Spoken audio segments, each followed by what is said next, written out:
Depuis l'arrivée d'Élise au logis de la Claretière, quelque chose avait changé. Ce n'était pas visible au premier regard. Le domaine semblait toujours aussi calme. Les mêmes volets s'ouvraient chaque matin. Marguerite faisait chanter les casseroles dans la cuisine. Antoine entretenait les allées de gravier avec son éternelle patience.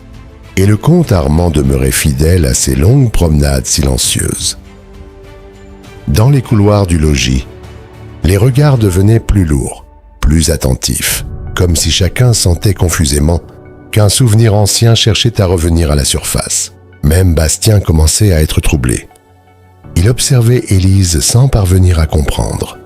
Parfois, lorsqu'elle tournait légèrement la tête près d'une fenêtre, il retrouvait exactement l'expression de la défunte comtesse. Le même regard absent, la même douceur mélancolique. Cela lui glaçait le dos. Alors, ce dimanche-là, sans trop savoir pourquoi, il lui proposa de quitter le domaine pour la journée. Cela vous ferait du bien de prendre l'air. Et à moi aussi. Élise avait accepté avec un sourire timide. Ils partirent de bonne heure à bord de la vieille automobile du logis, une machine encore rare dans les campagnes vendéennes. Antoine avait préparé le moteur dès l'aube. Le ciel était clair, les chemins encore humides de rosée. À mesure qu'ils traversaient les villages, Élise devenait étrangement silencieuse. Puis soudain, en apercevant un vieux chemin bordé de haies blanches, elle murmura « Je connais cet endroit ». Bastien tourna légèrement la tête. « Vous êtes déjà venu ici ?» Élise fronça les sourcils, comme si un souvenir cherchait à remonter de très loin. « Je crois, quand j'étais enfant peut-être. » Quelques minutes plus tard, ils arrivèrent à Saint-Étienne-du-Bois, un petit village tranquille.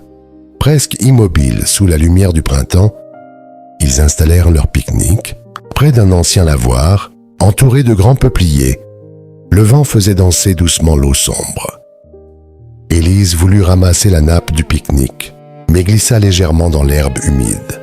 Bastien la retint aussitôt par la main. Leurs regards se croisèrent.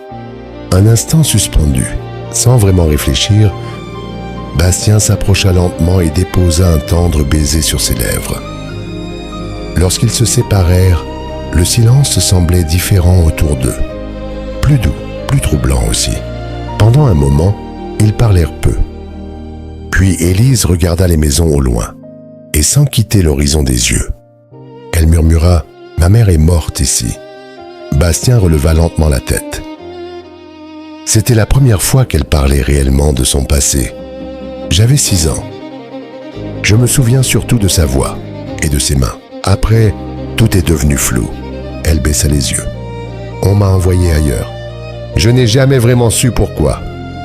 Le silence retomba, un silence lourd, presque douloureux.